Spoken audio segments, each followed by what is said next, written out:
Thank you everyone for joining us. And if you have just joined us, welcome.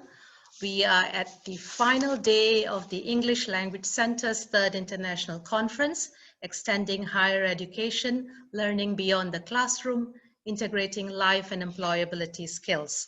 We are so delighted that many of you from other parts of the world outside Bahrain are with us today. Wonderful, wonderful. So, Dr. Harris, let's hear from you.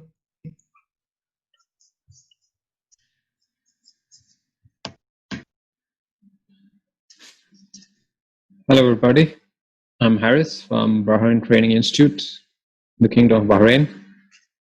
I hope you're all doing fine. Thank you very much to the English Language Center and University of Bahrain for having me. Without further ado, let's begin our session. So I'll just share my screen and we'll be on our way.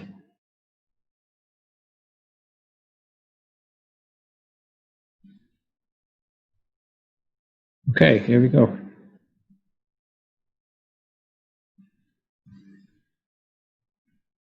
So the title for my webinar presentation is Constructivist Training Pedagogies for Employability in the Post-COVID-19 World of Business.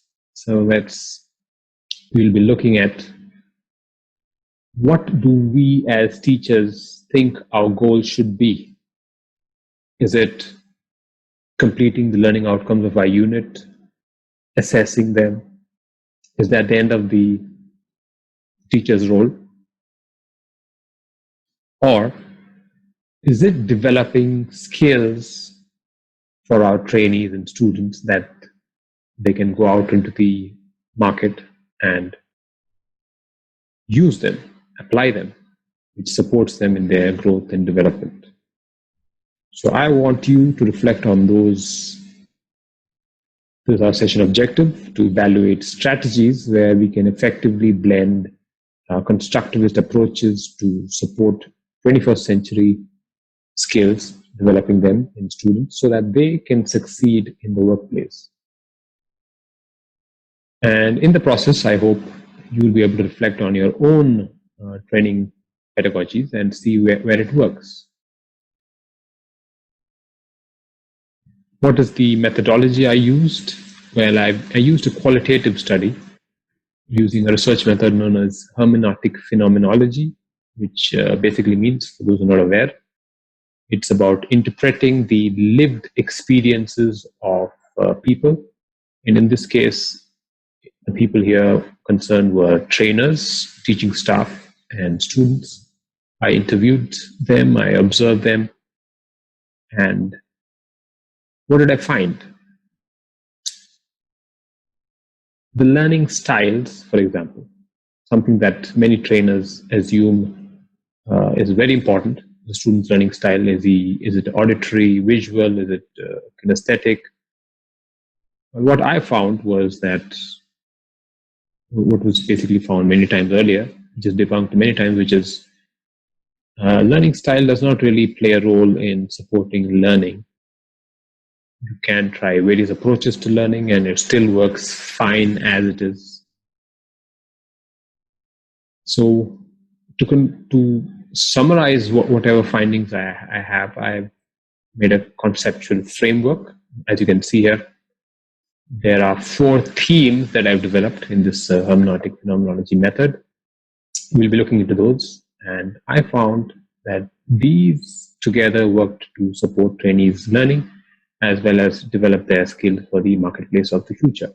The first theme, I call it as a Snags and Solutions Approach, which basically means teaching trainees is not enough, as in communicating to them the topic is not enough. We need to somehow connect it with problems. You need to make it into a problem that the trainee needs to solve. So that would really motivate them. We all love to conquer challenges, especially if the challenge is achievable, not too difficult, not Mount Everest, but smaller challenges. So if you can convert your topic into a challenge, that really allows students to learn it when they have achieved something. You can also give them problems where they need to make decisions. There are multiple options. So we love trick questions like there are 3 doors and behind one door is a dragon, another door is something else, and then which door would you open? And so basically, we love options. So that's what you should be doing even in the class. The focus here is about Bloom's taxonomy, looking into the higher end of the taxonomy, the create and the evaluation, the application, rather than making them understand. Another theme based on the findings is that students love technology, which is nothing surprising because they are the generation of technology and computers and the internet.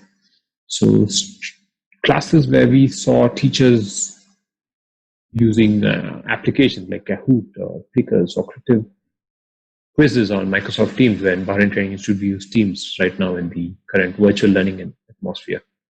It really works when we use applications that test them, judge them, to support better learning.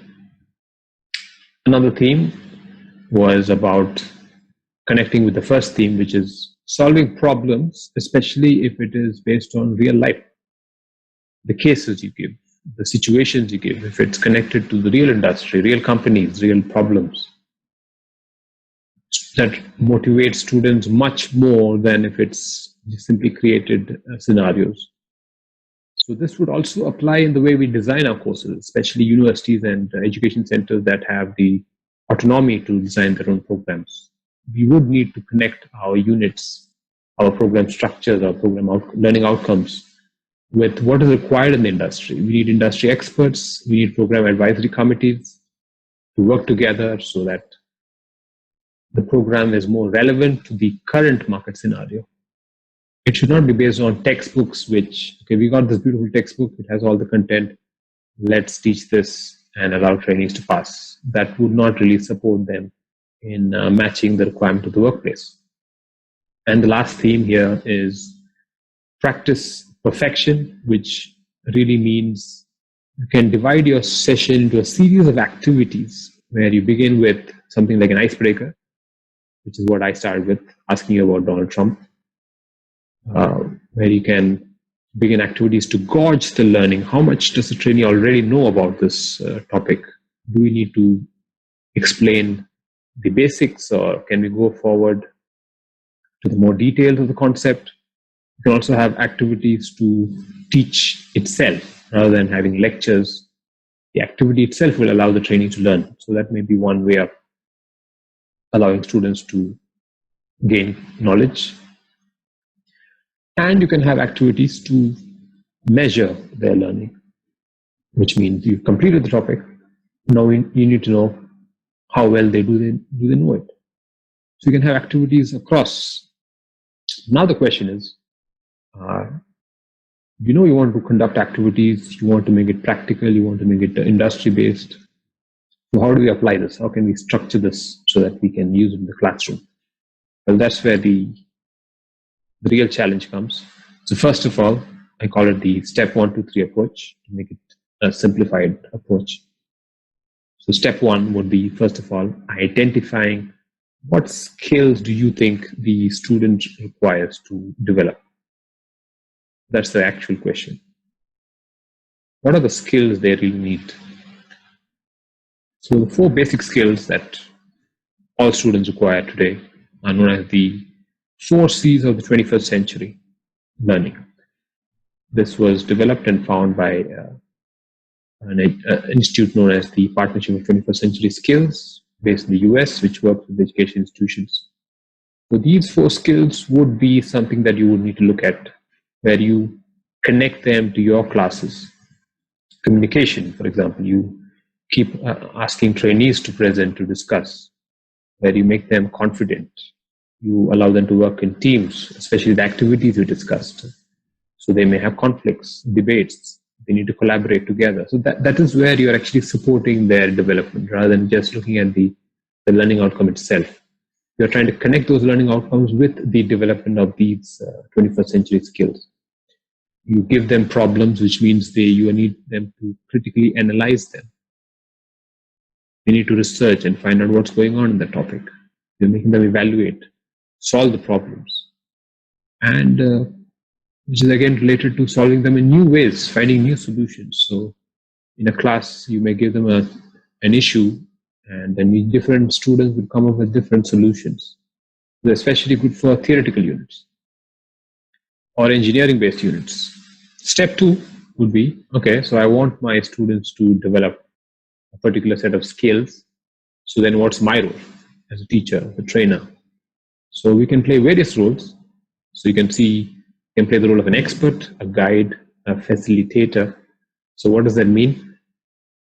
Well, most of the time we love to play the role of an expert, which means we explain the topic in detail and we assume the trainees are these novices, ignorant, who have no clue about it.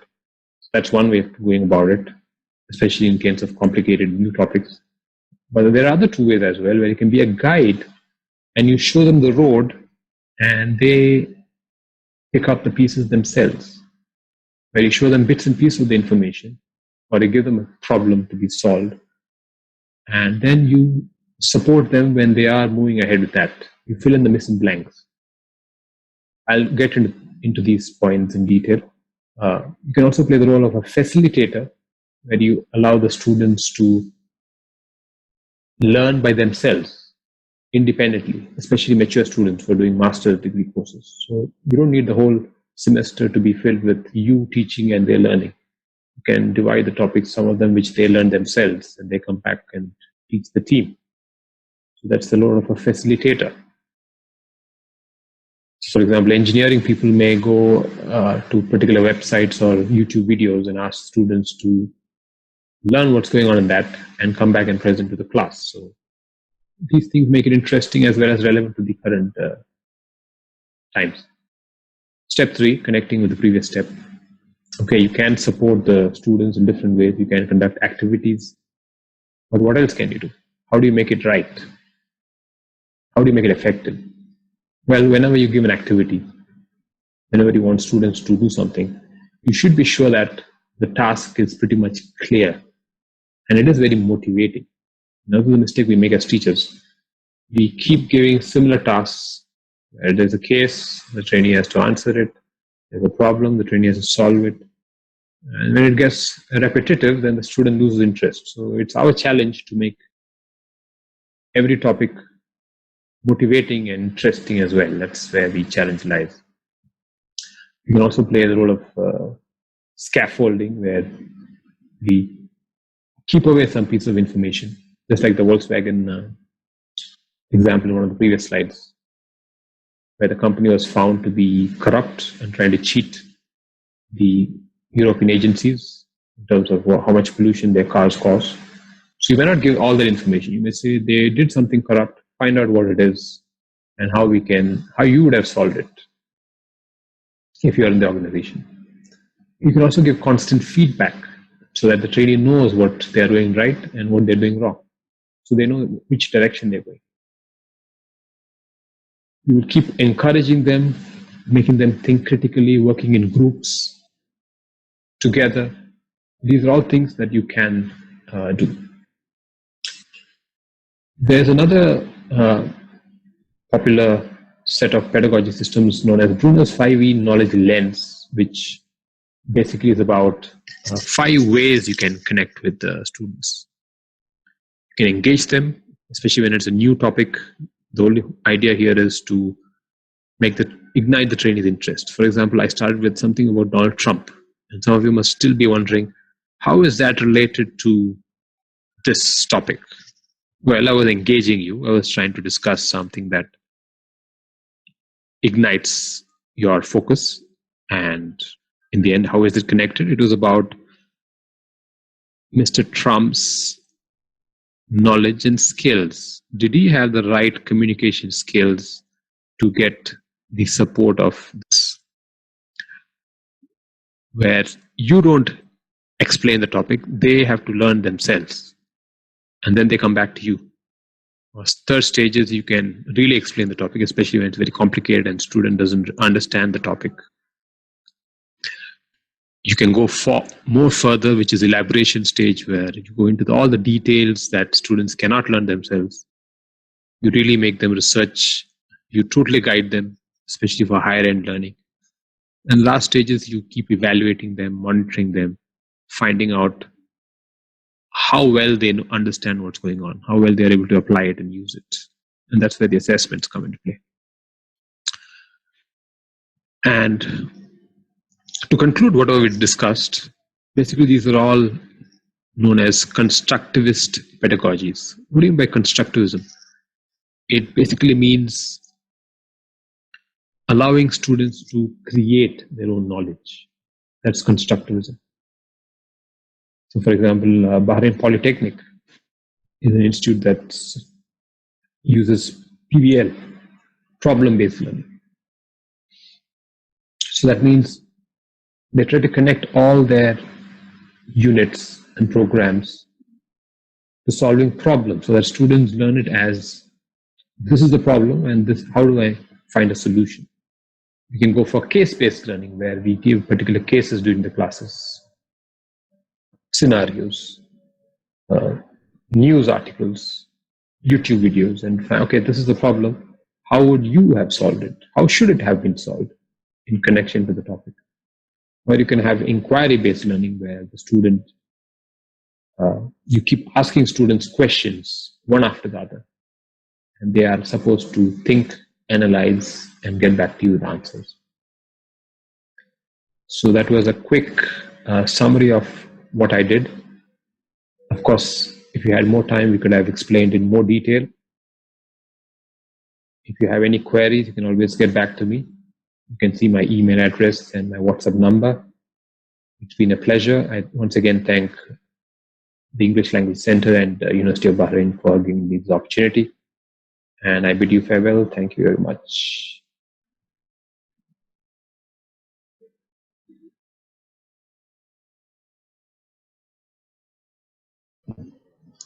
Thank you very much, Dr. Harris Saseendran, who has brought us such an insightful and relevant topic, Constructivist Training Pedagogies for Employability in the Post-COVID-19 World of Business. We thank many of you who have posted questions to Dr. Harris. Dr. Harris has opted to answer these questions at a later time, and we will make sure that all of you will be able to get the feedback and answers to your questions.